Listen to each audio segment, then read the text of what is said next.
Hello, YouTube.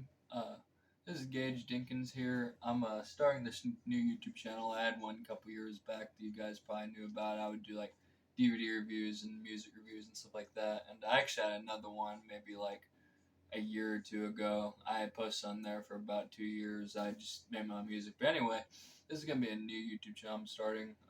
It's strictly just gonna be movie reviews. I was gonna do another YouTube channel where it's just me posting my own music, but this is strictly just gonna be music or movie reviews. Pardon me. But yeah, so today's movie is gonna be Kill Bill. Now, this was a movie I saw whenever I was, I think, like 5 years old. I was probably around kindergarten, I would say. Definitely, probably the most violent movie I've ever seen. I've seen quite a few violent movies, but there's some movies like there's been a movie here and there, like the ending Piranha, a good example. I used to be like, oh, that might be the most violent movie I've ever seen just because of that ending. But every time I go back to this one, I don't know, just the violence in it hits different. I don't know. I mean, it's nostalgic for sure, but just comparing it to other movies, just I don't know. The violence is always it was always really unique, in my opinion. I mean, Quentin Tarantino has a way of making his violence seem really unique, but I don't know. But yeah, anyway, Kill Bill. Obviously it's directed by Quentin Tarantino. It stars Uma Thurman, Lucy Liu, David Carradine, Vivica A. Fox, Sonny Chiba, Daryl Hannah, Julie Dreyfus, and Chiak Chiak Kiriyami. I had to write some of these names down just because I can't pronounce them. It was released October 10th, 2003. Probably gonna crucify in the comments, or not crucify, but probably gonna get weird looks and maybe probably weird comments in the comment section. But in my opinion, there were a couple movies or a couple years here and there where you had really good movies come out, and same with music, and you had CGI in movies that were groundbreaking, whatever. But something about 2003 always just hit different to me. This is a good example. This movie right here, where like certain genres, maybe not even the movie, but just certain genres just seem like kind of groundbreaking in a way. Like not even just the CGI, but just like how they were filmed. Like some like House Thousand Corpses, Hulk. I even have the remake of Texas Chainsaw Massacre. Hell, even Freddy vs. Jason, one of the first ever crossover films. Like something about movies like that. Just some of the stuff that was done in the past. I get that, but not specifically how they were made in 2003 or how whenever they came out or whatever. But anyway, yeah, it came out late 2003. Of course, it stirred up a lot of controversy because of the violence. A lot of audiences didn't agree with that. A lot of them were excited by it, me being one of them. But certain people were like just turned off by it. They weren't getting the message that he was trying to give off, which is just have fun and don't take violence seriously in movies because it's a fantasy. It's not real. But anyway, my favorite parts, I always liked the last 25 minutes of the movie.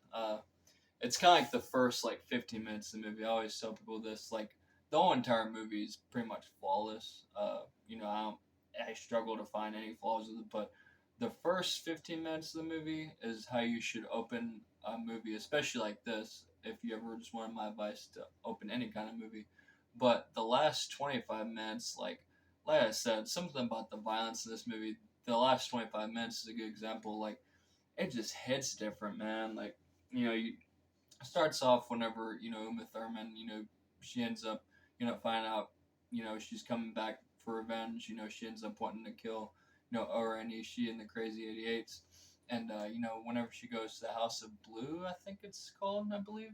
um it shows her, she has the samurai sword, and she has it up against Sophie's arm, and she ends up cutting it off. And that part right there, that's a good example of like the violence seeming like it hitting different, but it also seeming just real. Like every time I see that part, as long as I can remember, especially as a kid, I was always convinced, because I didn't know how movies were made back then, that they actually cut her arm off.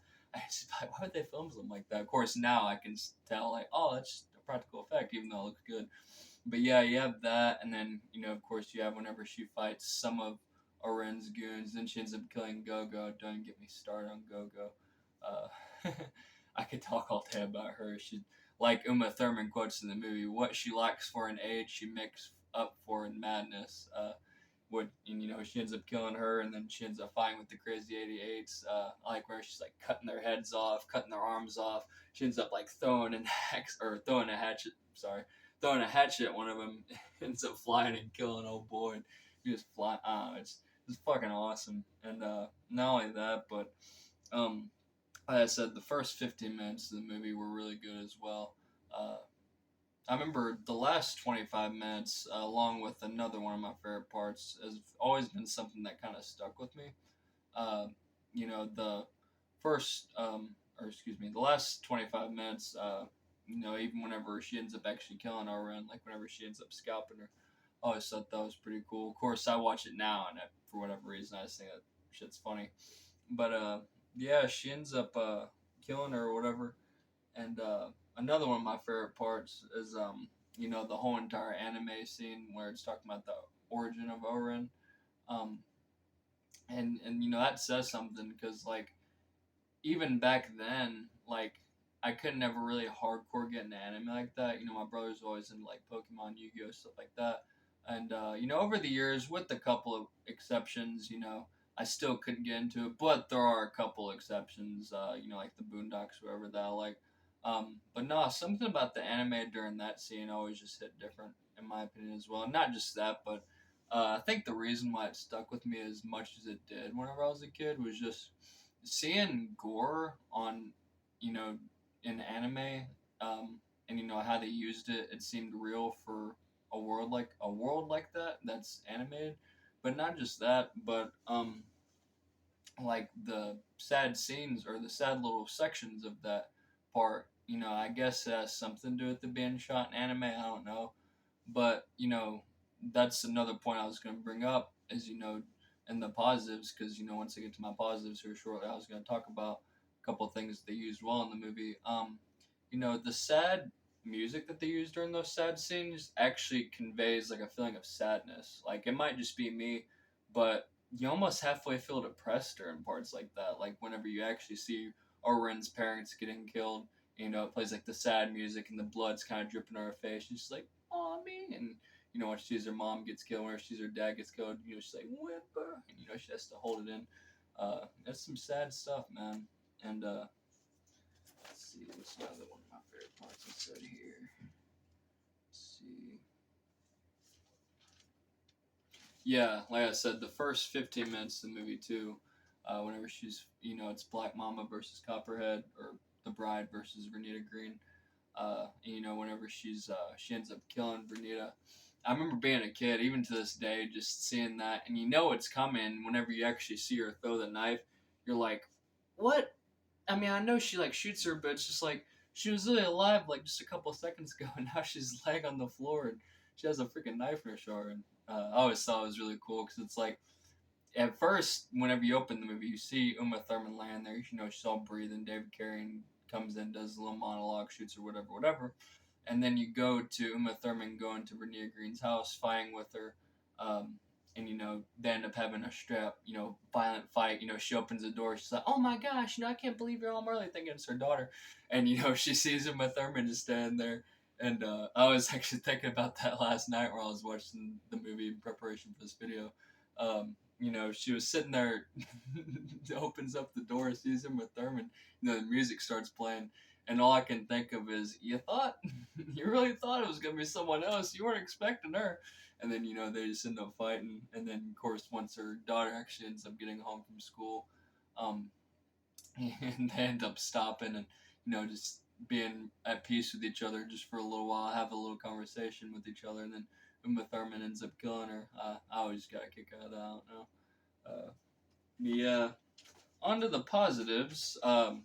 First positive I end up coming across is the use, or every time I think of the positives, rather, the use of practical gore and practical effects, in my opinion, were just used perfectly. Some movies, in my opinion, were able to pull that off literally perfectly, especially in the 2000s, which there's always been good examples of movies like that, I feel like, but that movie, you have a movie like that, Hostel, Wrong Turn, the remake of Hills Have Eyes, movies like that, where the practical effects and the gore is literally used perfectly, especially if it's shot in film like how it was, which I get, digital didn't really become a regular thing till about the late 2000s, but still.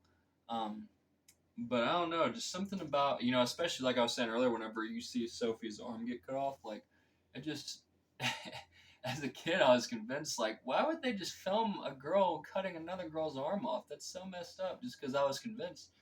Um, what else? Oh yeah, and Boss Tanaka's head. That part whenever he ends up getting his head cut off.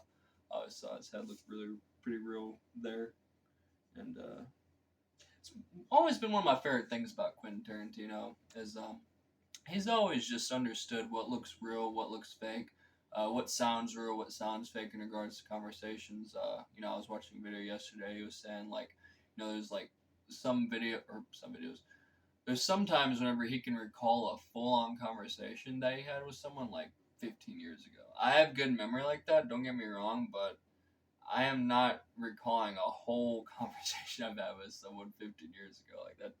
I always just thought that was pretty cool. But anyway, it's another one.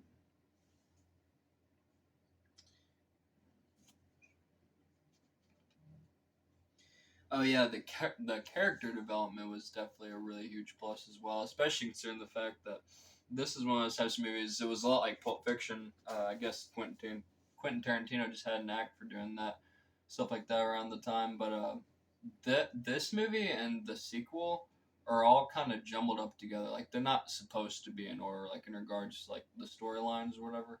Um, so in regards to the character development and like actually getting to know the characters, I feel like making the movie like that was a lot stronger than if it was made traditionally. We're like, oh, we're starting from the beginning of the story all the way until the end. No, you start off with, a little glimpse of the beginning, then move right into the middle, and then move right where you left off. And it's just like, you're kind of thrown off at first, kind of like Pulp Fiction, and then you go back and you're like, oh, you reconnect the pieces together like a puzzle piece. It's almost like, putting together a puzzle while you're viewing the movie. In my opinion, I mean, I know Quentin Tarantino is a little on the overrated side, and not just that, but you know, even though he did it with Pulp Fiction, that movie is extremely worldwide. I don't think there could be any other director that could do that as well as him.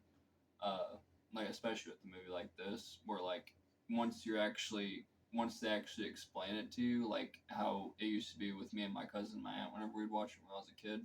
Once you actually get explained what's going on, you're like, oh, so that's what happened, or oh, or if you actually listen to what they're saying, someone explains it to you, you're like, oh, that's why they're saying that.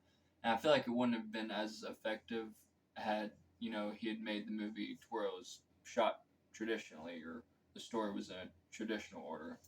It just wouldn't have the same effect.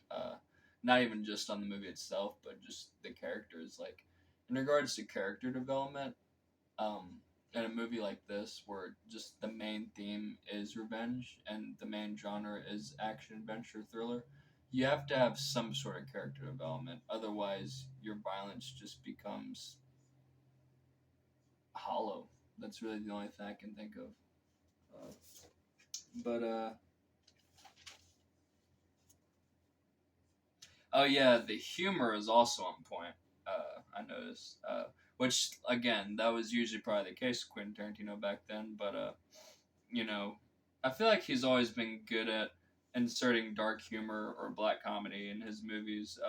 But in regards to this one, it just hits different. Like, there's one scene, whenever we first get introduced to Hattori Hanzo, whenever him and his little worker are speaking Japanese back and forth to each other, and you read the the subtitles. I used to not really care about that as a kid, but once I was a teen and watched, I actually read the subtitles. I'm like, oh, that's why my dad would laugh at that scene when I was a kid, because what they're saying is hilarious, and that's a lighthearted scene, but the rest of the humor in the movie, it's like you watch it, or at least in regards to most of it, and you can't tell if either you should be laughing, you should feel disturbed, or feel depressed, and it's probably all three of those and even more emotions, and I absolutely adore and love the hell out of that quality in regards to the movie, in regards to this movie, and really any other movie that's utilized well with. But just again, like I keep saying, I know I sound like a broken record. It's just this movie just hits different. I don't know. And in regards to negatives, there really aren't any at all. I was gonna say, about how the sound effects, whenever they're fighting, whenever Uma Thurman's fighting with Bernita Green, or whenever she's going at it with the Crazy 88s with a samurai sword, every now and then you can hear, like, kind of sound a little cheesy, but you're able to ignore it because even though it's noticeable, it's just a, it's good cinema, and b, it just adds to it because at the end of the day, it's a movie. You're not really supposed to take it seriously. I mean, have fun with it, but don't just be like, oh my gosh, this is the most harmful thing I've ever noticed. Like, no, just have fun with it. It's a movie. Don't take it completely seriously. But yeah, man, that's my review of Kill Bill. Again, I'm gonna be posting more videos.